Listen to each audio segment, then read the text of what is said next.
सांगितलंय की मुंब्रा नाही तर संपूर्ण महाराष्ट्र आम्ही मला वाटते इम्तियाज जलील आपली औकात आणि आपली परिस्थिती विसरले आहे. त्यांनी जे म्हटलं की सिर्फ मुंब्रा नहीं पूरी महाराष्ट्र को हरा करेंगे, छत्रपति की औलादें और छत्रपति के भक्त और उनका खून हमारे अभी भी शरीरों में दौड़ रहा है. तुम नहीं, तुम्हारे 7 पीढ़ियां ऊपर से नीचे आए तो वो भी हरा नहीं कर पाएंगे महाराष्ट्र को. इतना एवढा मानसिकतेचे जे पद्धत आहे, मला वाटते की इम्तियाज जलीलला तमीज हा विसरलेला आहे.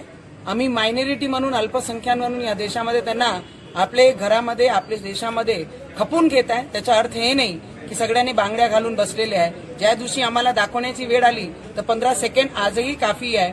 तुमच्या स्वप्नातील हिरवं करणं हा पूर्ण होणार नाही. आणि असे लोकांना ज्यांना तमीज विसरलेले आहे, जे बायांबद्दल जेही बोलतात, पत्रकार परिषद घेऊन पूर्ण महाराष्ट्राला धमकी देऊन राहिल्या की ज्या छत्रपती शिवाजी महाराजांचा महाराष्ट्र आहे त्या पूर्ण महाराष्ट्राला आपण हिरवा करू.